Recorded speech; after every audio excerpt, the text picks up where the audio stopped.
Et on poursuit donc avec Edwige Diaz, députée Rassemblement national de la 11e circonscription de Gironde, conseillère régionale de Nouvelle-Aquitaine. Bonjour madame, merci d'être avec nous. Bonjour, merci à vous pour l'invitation. Et je laisse Alexandre de Galzin mener cet entretien. Encore vous. Oui, encore moi, décidément, je ne sors plus de ce plateau. Alors, Edwige Diaz, aujourd'hui, ce dont on va parler, c'est surtout de la question de la rentrée du RN, donc, qui a eu lieu dimanche, de la question des municipales et bien sûr de la situation politique actuelle. Juste avant d'aborder toutes ces questions, on recevait il y a 10 minutes Florian Philippot qui, vous le savez, est très critique de l'Union européenne et qui expliquait que le RN ne faisait rien pour lutter contre justement l'Union européenne et ses dictates. Qu'est-ce que vous répondez à ça ? Bon, moi je comprends la position de Monsieur Philippot qui était au Rassemblement national il y a quelques années, qui a fait le choix d'en partir et quelque part de s'isoler et donc d'être hors jeu de la politique française et européenne, puisqu'en quittant le Rassemblement national, il a aussi perdu son mandat de député européen. Donc aujourd'hui Monsieur Philippot fait de l'agitation parce qu'il ne peut pas exister dans l'Assemblée. Moi, ce que je veux dire en fait pas tellement à Monsieur Philippot, voilà, qui est sur un créneau à part. Moi, ce que je veux dire, c'est que s'il y a bien un groupe qui s'oppose au Parlement européen à la politique menée par Ursula von der Leyen, c'est le groupe des Patriotes pour l'Europe mené par Jordan Bardella, dont je rappelle les grandes lignes, les grandes lignes de notre vision politique.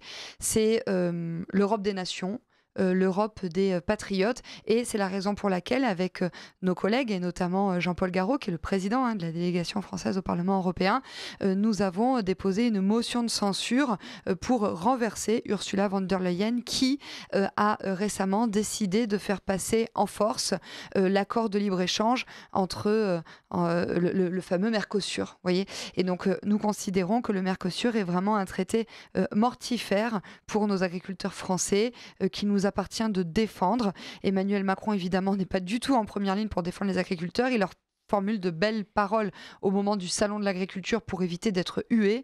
Mais en définitive, quand il est avec son amie Ursula von der Leyen, il oublie littéralement les agriculteurs.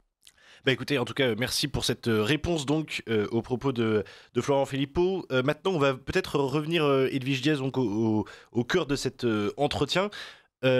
Dimanche, le Ligne droite était présent à Bordeaux pour la rentrée du Rassemblement national.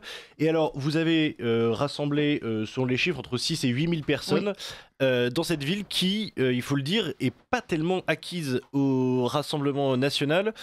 Par exemple, l'année dernière, je me souviens que c'était pendant la campagne des européennes où en fait il y avait eu à peu près des nombres similaires quant aux personnes qui étaient présentes, mais c'était à Marseille, pour le coup, ville qui vote à un tiers pour le camp national. Bordeaux, c'est pas vraiment le cas. Déjà, est-ce que j'imagine que ça doit être un bon signal pour votre parti ? Oui, alors moi je remercie Marine Le Pen et Jordan Bardella d'avoir choisi Bordeaux pour organiser cette rentrée politique particulière puisque nous sommes à l'aube des élections municipales.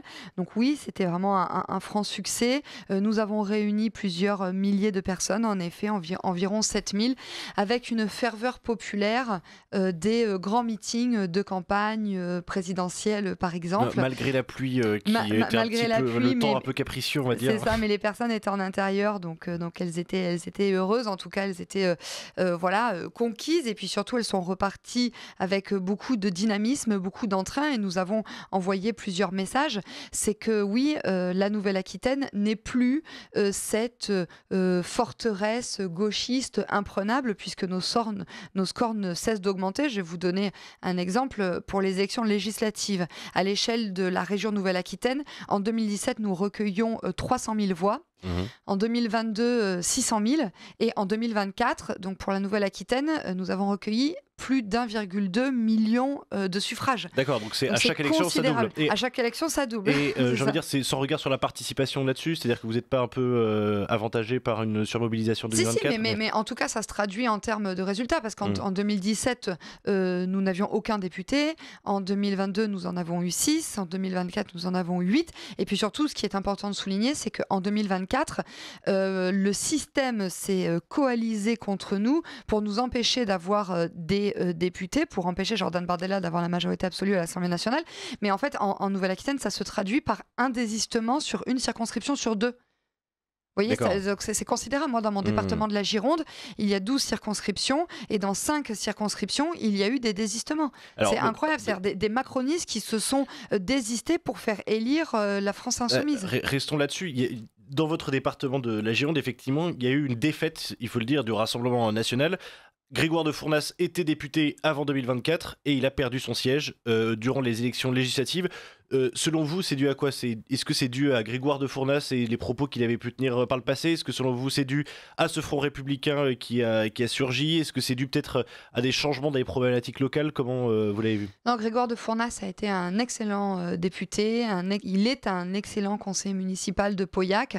Moi, je regrette sincèrement sa défaite et je pense qu'il récupérera son siège dès la prochaine dissolution.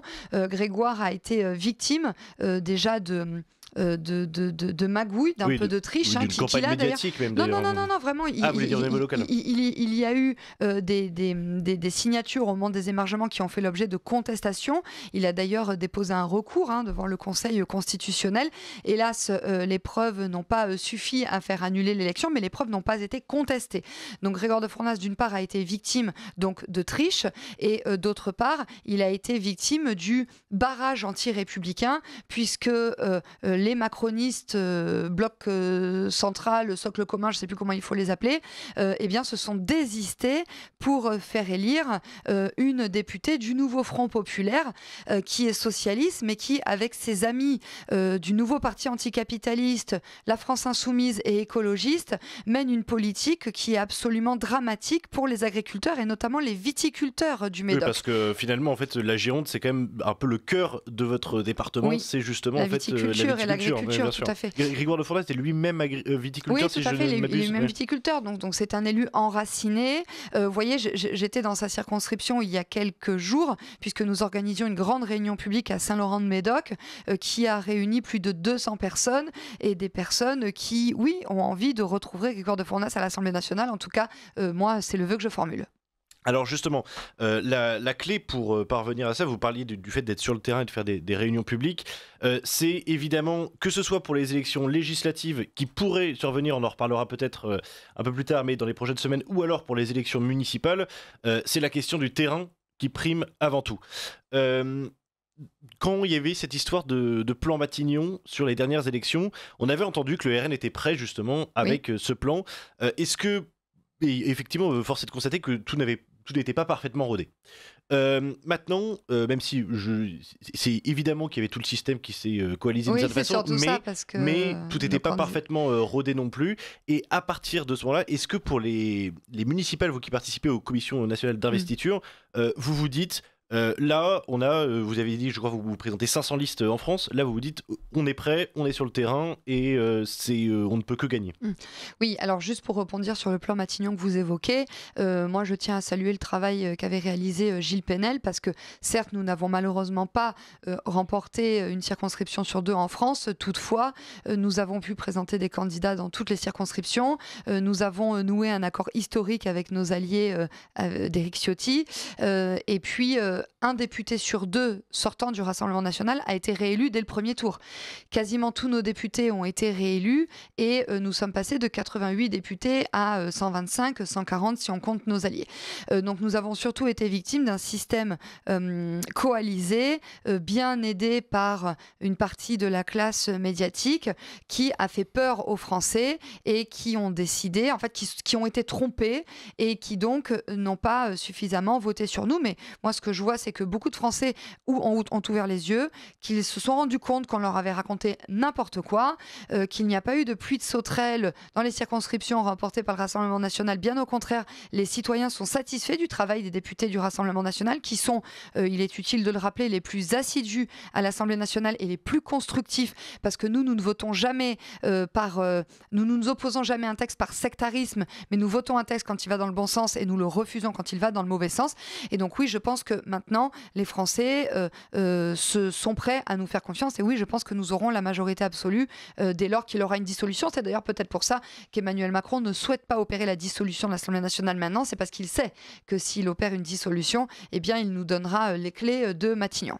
Sur les élections municipales, oui, je veux saluer le travail de notre collègue Julien Sanchez, député européen et ancien maire de Beaucaire, qui est directeur de campagne des élections municipales, puisque nous l'avons dit, nos maires font un excellent travail. Tous ceux qui ont été élus en 2014 ont été réélus en 2020. Restons sur ce point précis de Vigier. Il n'y a pas beaucoup de maires du Rassemblement national en France. C'est-à-dire qu'il y a... assez. Il y en aura plus bientôt. Il y a notamment la ville de Perpignan, vous avez cité aussi Beaucaire, il y a Fréjus aussi, Hénin-Beaumont, exactement.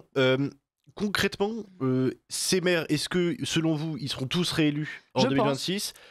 Et parmi eux, il y a la question de David Rachlin qui est effectivement un peu polémique parce qu'il y a eu plusieurs scandales qui sont tombés sur lui. Est-ce que lui sera réinvesti ? Pour David Rachlin, je ne sais pas, la commission d'investiture ne s'est pas prononcée sur sa question et je pense que, vu qu'il est vice-président du Rassemblement national, il appartiendra à Marine et à Jordan de trancher cette question. Mais d'une manière générale, pour les élections municipales, oui, je veux rappeler les propos tenus ce week-end par Julien Sanchez, c'est que nous avons d'ores et déjà investi plus de 500 têtes de liste, que la commission d'investiture continue ses travaux, que nous sentons un réel engouement pour ces élections municipales. Pourquoi ? Parce qu'en fait, les Français savent que pour gouverner la France, il faut bien diriger les villes. Ces élections municipales auront lieu 1 an avant l'élection présidentielle, donc il y aura une forme de nationalisation du scrutin avec une prise en considération importante des enjeux locaux. Et oui, nous avons en fait lancé notre plateforme. Justement sur cette nationalisation du scrutin. C'est les deux, en fait, ce sera une complémentarité, mais je veux dire, le calendrier fait que à 1 an de l'élection présidentielle, personne ne pourra s'empêcher de mettre en perspective ces élections municipales et cette élection présidentielle. Donc là, nous avons lancé notre plateforme avec la question simple, est-ce que vous aimez votre ville ? Oui, si vous aimez votre ville, rejoignez les équipes du Rassemblement national.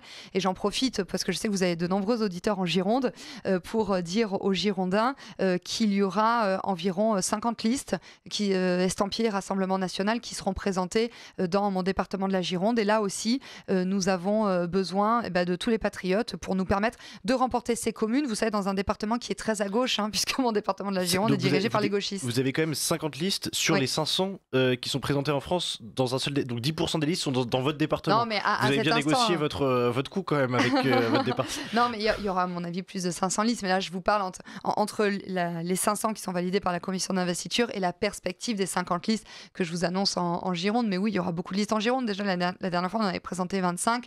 Après, il y a 535 communes dans notre département. Nous sommes, une fédération très dynamique, forte de 4000 adhérents. Jimmy Bourlieu, notre délégué départemental, fait un très bon travail. Donc forcément, tout cela se concrétise, se matérialise via la présentation de listes au municipal. Et alors, parce que globalement, il y a généralement une forme de déconnexion entre les débats nationaux qui se tiennent à Paris et les débats locaux. Quand vous vous rendez dans votre circonscription ou dans votre département même, j'imagine qu'on ne vous parle pas tous les jours du budget ou des cossidis qui sont débattus actuellement à l'Assemblée nationale. Concrètement, quels sont les premiers impératifs dans la Gironde pour les Français, dans ce que vous voyez sur le terrain ? Ce dont on me parle le plus souvent, c'est de la détestation à l'égard d'Emmanuel Macron. Voilà, ça c'est incontestable. Les 80% d'opinions défavorables recueillies par Emmanuel Macron sont véritablement ressenties sur le terrain. Donc ça c'est le premier point que je vois au niveau national. Après localement, les sujets que je traite dans mon département, c'est le soutien au nucléaire, le nucléaire qui a été très abîmé par les tergiversations d'Emmanuel Macron. C'est le soutien à l'agriculture et notamment à la viticulture. Et c'est pour ça que nous plaidons avec Marine Le Pen et Jordan Bardella pour une grande loi Mangeons français, de manière à favoriser le localisme, les circuits courts et surtout c'est une question sanitaire parce que oui, les Français doivent bien manger et surtout manger français. Donc ça c'est vraiment un sujet qui revient très régulièrement et d'une manière générale le pouvoir d'achat parce que ma circonscription en plus est très excentrée de Bordeaux et donc il faut il faut faire le plein régulièrement dans son véhicule et cela coûte très très cher. D'ailleurs ma circonscription était un des grands foyers des Gilets jaunes. Et alors, est-ce que votre circonscription était un des grands foyers de Bloc-Ontoux ? Non, parce qu'en fait, Si vous voulez, le mouvement Bloquons tout a tellement été récupéré politiquement par Monsieur Mélenchon que si beaucoup de Français partagent les revendications exprimées par ce mouvement, notamment une soif de justice sociale et la fin du matraquage fiscal, eh bien, ils n'avaient pas envie d'aller défiler à côté des porte-paroles du Hamas. Ils redoutaient à juste titre l'intrusion de Black Bloc, puisque le gouvernement, manifestation après manifestation, fait la démonstration de son incapacité à protéger cette liberté fondamentale qui est la liberté de manifester en toute sécurité. Et donc, il n'y a pas eu de grandes manifestations sur ma circonscription. Même à Bordeaux, d'ailleurs, là, du coup, qui est le grand foyer, il y a eu, je crois, 6000 manifestants, c'est tout. Et malheureusement, ainsi que l'on pouvait le redouter, il y a eu des intrusions de Black Bloc avec quelques interpellations. Mais malheureusement, ça ne débouchera pas sur grand-chose. En tout cas, ce ne sont pas ces interpellations-là qui dissuaderont les prochains Black Bloc de s'infiltrer dans les prochaines manifestations qui sont prévues les prochains jours. Alors, on parlait de la question de la viticulture qui est en fait assez mise à mal ces temps-ci par plusieurs facteurs. Par exemple, il y a évidemment la question des exportations, il y a évidemment la question de la consommation interne en France qui est en train de baisser. Alors, j'ai envie de dire, on ne peut pas appeler à boire plus de vin sur une radio, donc on ne le fera pas. Mais, j'ai envie de dire, buvez, mais avec modération, voilà. Mais d'un autre côté, il y a une autre question qui se pose, qui est que de tous les retours qu'on peut avoir, les viticulteurs sont gênés dans leur travail par la question du réchauffement climatique. C'est quelque chose la question de l'environnement, la question en fait se retrouve beaucoup dans les perspectives locales et on voit même vous essayez de conquérir des mairies, la question des espaces verts est toujours au cœur de tout ça. Quelle forme d'écologie propose le Rassemblement national ? C'est une écologie enracinée, de proximité, où nous souhaitons détaxer la proximité précisément, favoriser le localisme. Et vous voyez, pour la question de la viticulture, donc du coup dans mon territoire, eh bien c'est vrai en fait que toutes les politiques de stigmatisation de la consommation, je ne parle pas d'être ivre à chaque fois que l'on boit du vin, mais la consommation avec modération et surtout la consommation de vins locaux est essentielle pour sauvegarder cette filière qui est une filière responsable. Moi, je ne connais aucun viticulteur qui va utiliser des produits phytosanitaires par plaisir, déjà parce que ça coûte cher et déjà parce que c'est sa santé qui est en premier lieu exposée. Et vraiment, il y a un travail considérable qui est mené par les syndicats viticoles. Je pense, moi, dans ma circonscription, vous voyez, j'ai le syndicat des vins de Blaye, qui essaye vraiment de se diversifier, qui est présent à tous les événements, qui vraiment fait la promotion de nos vins de terroir, de nos vins de qualité, qui sont essentiellement des vins rouges et qui sont très bons à déguster. Donc oui, voilà, moi je pense que c'est la consommation... C'est la recommandation d'Edwige Diaz. Oui, c'est vrai, parce que écoutez, j'assume. Voilà, si vos auditeurs ne connaissent pas les Côtes de Bourg et les Côtes de Blaye, allez-y. Très bien. Voilà, c'est très très bon. Et très bien. Et alors à ce moment-là, effectivement, donc on comprend cette forme d'écologie. Maintenant, il y a ces petites communes plus rurales où effectivement la question des agriculteurs est centrale. Il y a évidemment la question des grandes villes, parce qu'à chaque fois, l'objectif, on va pas mentir, pour un parti politique, c'est pas d'obtenir tant de villes ou certaines villes en particulier, c'est d'obtenir les grandes villes. Le RN, ça fait un bout de temps que en fait, vous avez du mal en fait à conquérir justement des villes qui sont dans le top 5 des plus grandes de France. Je pense par exemple à Marseille qui est très difficile, à Lille, à Bordeaux, même si ça peut parfois vous pouvez obtenir de bons scores comme à Marseille, mais c'est toujours compliqué pour vous. Déjà, première question, comment vous l'expliquez ?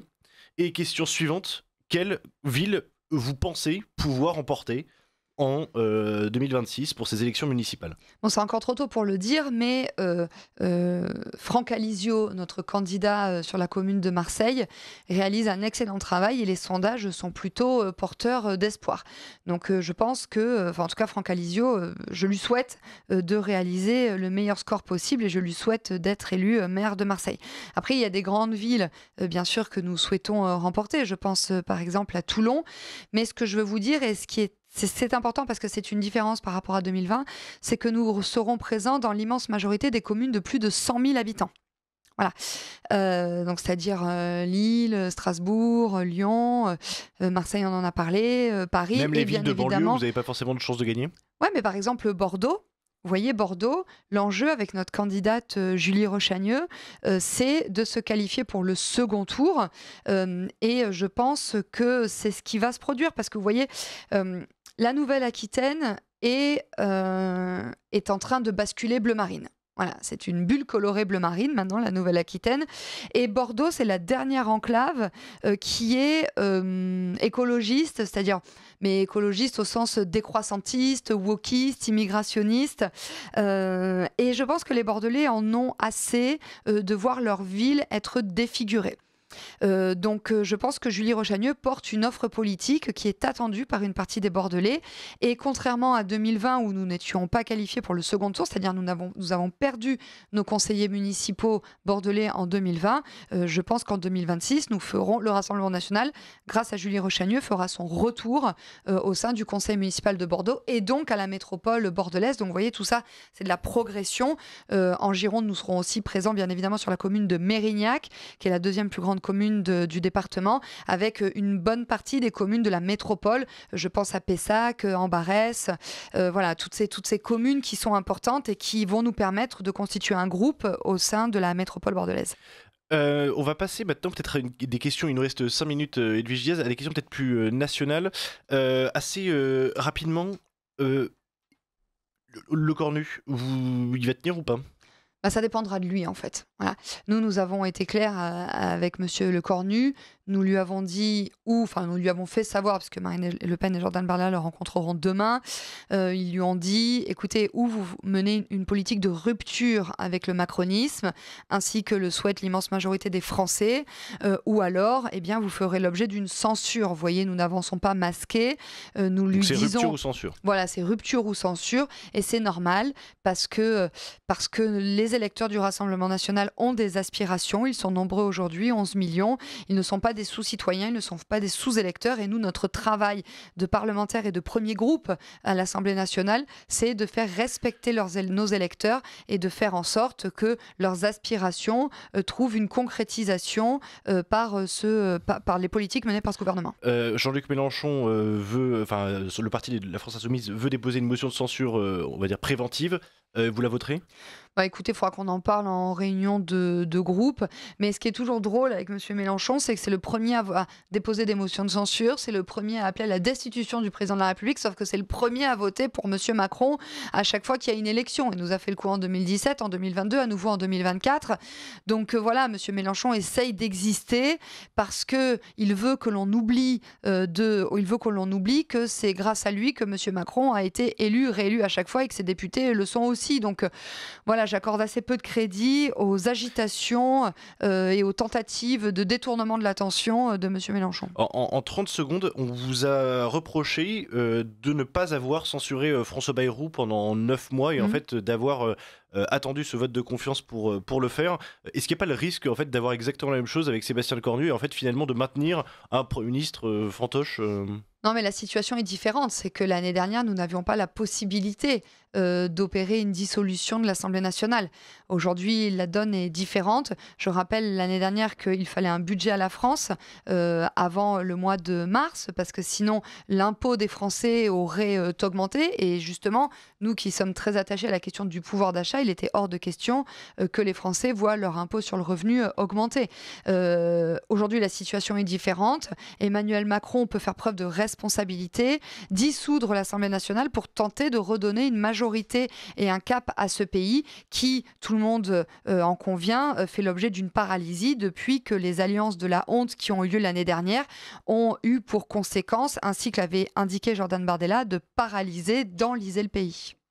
Merci beaucoup, Merci Edwige Diaz, d'avoir été avec nous. Voilà, je rappelle que nous avons parlé, chers auditeurs, des municipales, même un petit peu d'Union européenne au début et surtout, effectivement, à la fin, de Sébastien Lecornu. Attendons de voir donc ce qu'il adviendra de lui, quel sort pèsera sur lui. Mais merci beaucoup d'avoir été présente avec nous.